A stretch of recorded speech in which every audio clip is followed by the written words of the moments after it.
We haven't done any stories in a while. Yes, I've been super busy lately. Yep, I've been golfing, hanging with my chick, and hanging with some friends. The weather's been incredible lately. Yeah. Oh my god, we're on here lately. Yep. Just got back from golfing not too long ago. I just ate some dinner. Had a nice round of golf. Yep.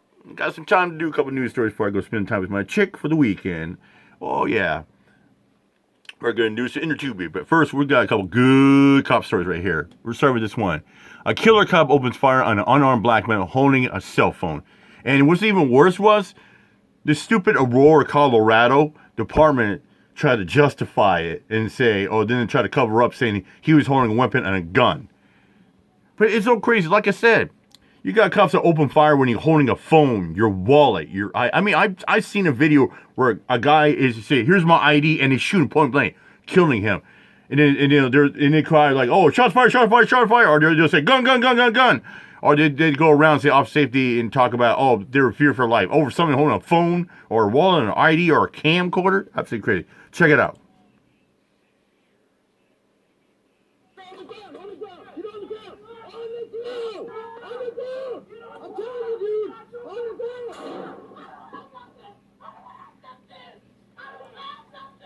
In this clip from Officer Deke's body camera, which we have now slowed down, you can see Lewis is near the trunk of the car when officers arrive.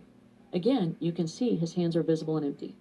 Lewis does not obey commands to get on the ground, and instead moves toward the driver's side door. Put up the picture for man. Here it is. Here's what we have. Unarmed black man is fatally shot by the police Yep. while holding a phone. A cell phone. Colorado family has now sued after another unarmed black man is shot and killed with his arms raised.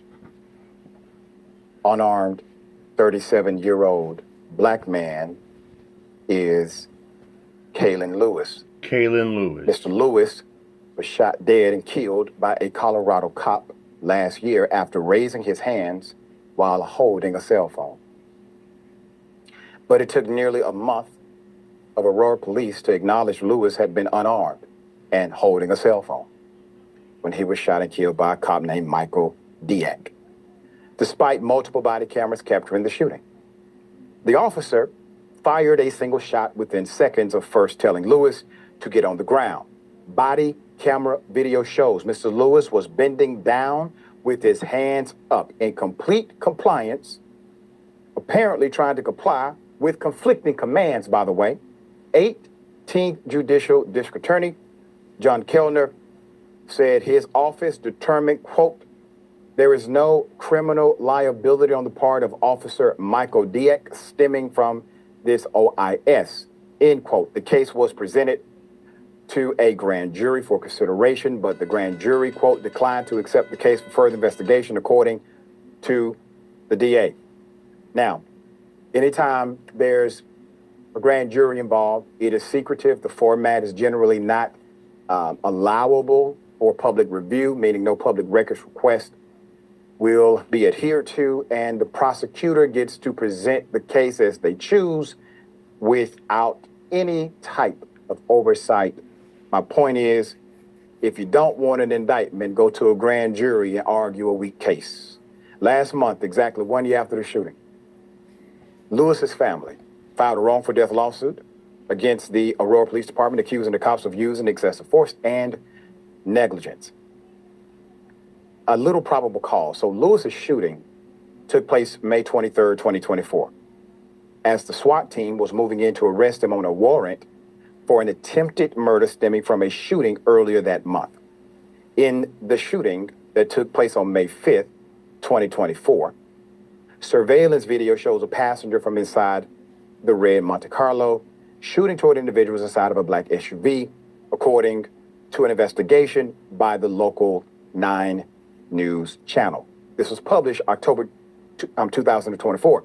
So the local police responded to the shooting and found shell casings in the area, also discovered a bystander who had nothing to do with the dispute, but was taking place between the individuals and the vehicles, had been shot in the shoulder. Police claimed a tipster had told them Lewis had been driving the red Monte Carlo. And state records revealed that a red Monte Carlo was also registered to Lewis. But other than that, there was no probable cause tying Lewis to the shooting because the license plate number on the Monte Carlo was not visible in the video. That's according to Scott Robinson, an attorney, as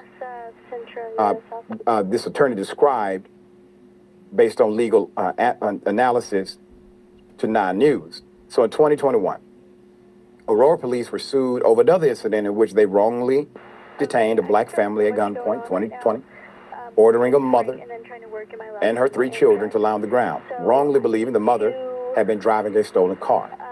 In Lewis's case, it should have been obvious to trained cops that he had only been holding a cell phone, the claim states. Quote, Keelan was simply holding a cell phone, which was easily visible to the naked eye at close distance, that the officers were to Keelan when defendant Dieck shot him. The Aurora Police Department has a notorious history of profiling and abusing black people, according to Elijah McClain. Remember that? Including our dear brother Elijah McClain. Remember that? One of the saddest stories in the world. McClain. Young black man killed by a fatal overdose of ketamine, 2019, confronted by police for just walking, wearing headphones. That resulted in a $15 million settlement for his family.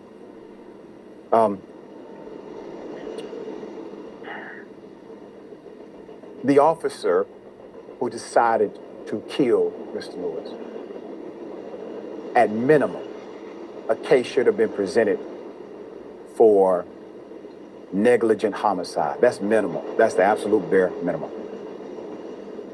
Evidenced by the fact that no other cop shot Mr. Lewis who was with Officer Dieck, because the other officers concluded, based on their non-negligence, that Mr. Lewis posed no threat. It was only the gross negligence of Officer Dieck who posed the threat to Mr. Lewis. All right. Jackson, thoughts here? Yeah, the more we cover these stories and, the more just being in this line of work, you see the arguments against like systemic racism within law enforcement. The more you realize that those people who make those arguments just don't care about this and don't like black people, because what are the arguments that you see?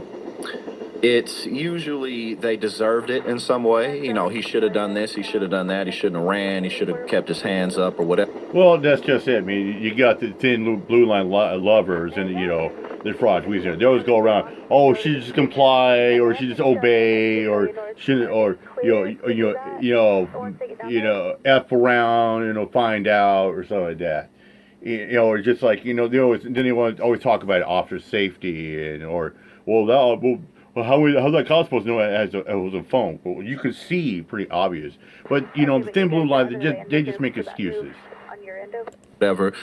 And if there's no real defense for what happened, like none available, it's, oh, well, so what? It's just, part of the job. Things happen. Basically, police officers get a whoopsie clause, Oh, my bad, I killed somebody, no big deal. Well, that's shit just part of the happens, job. But then we've seen instance after instance where police officers indeed do have the ability to discern who they should be violent with or not. We've seen videos of people who have guns or knives and the police officers are doing their hardest, working their hardest to calm them down. And those people are usually white when that happens. Tactic. And, they'll use statistics about like, well, you look at the stats and yeah, but the country's like 60% white, so there's so many more, so those numbers don't balance out, especially when it's the fact that crime is more prevalent in areas of poverty. That really doesn't have anything to do with race or ethnicity. If you don't have as many opportunities, access to jobs, healthy food. Well, I think it's just it's a problem as well is, you got some jurisdictions, some departments that are so corrupt and dirty, they have the attitude, shoot first, ask question later, and their go-to defense card is officer safety, or they were fear for the safety of their lives. Well, and it's like you got cops these days that want to be Judge Dredd, be Yeah, judge, jury, execution, one fell swoop. water, whatever it is, you're more likely to commit crimes because you're just trying to survive. You're growing up in an Exactly. environment where Like you're you're trying to go dealing to the with a store lot and of you're going to anger, steal a meal pain, because you're hungry. You haven't eaten you days. know, possibly being raised by people who are a mess in a lot of ways. Like people don't have choices in these matters. So, again, if you're poor, if you're black, if you're brown, Yeah. in a lot of ways you deserve it and just shut up. So, at the end of the day, it's No, that's just it. It's like some people say. I mean, if you got money, you can buy your way through the system, and you can get yourself clear. But if you're broke, wrong side of the tracks, or you're transitioning, or homeless, or people say home free, you're screwed. You get screwed by the system, and you get screwed by the government. really it's tiring to see this so much, but we have to talk about it because if we don't get involved locally, if we don't really make a push, this just isn't going to stop. It's just not. What reason do they have for it to stop? No criminal liability for shooting somebody with a cell phone. So again, it's really sad to consistently see that so much of the American public just flat out doesn't care about Black lives at all. And you make a great point connecting crime to poverty. And I think it's so hilarious as well too that Ben Shapiro is having this candidate saying that Trump should pardon Dante Chauvin. Then he sit there's double down saying when the Black Lives Matter movement came around, because we know why it came around after the killing of George Floyd, and he sit there says, "Oh, the Black Lives Matter cost $2 billion." What about January 6th? That one day alone, that incident cost over $2 billion at the Capitol, and Trump condoned that, praising those people. Then he gets pardoned to those people. I mean, it's ludicrous. That has much more statistical significance over a prerequisite to a crime than race does. And if anyone ever attempts to make that argument to you, remind them that if you live in a black community and the household median income is $150,000 plus, guess what the crime rate is black on black? 0%. None. Isn't that something? In that neighborhood, they have a less than 1% black on black crime ratio. Household median income, 150,000 plus. All right. Yeah, it's just bottom line is you got corrupt cops out there, like they said, shoot first, ask questions later. All right, I'm out of here. Much up. Peace out.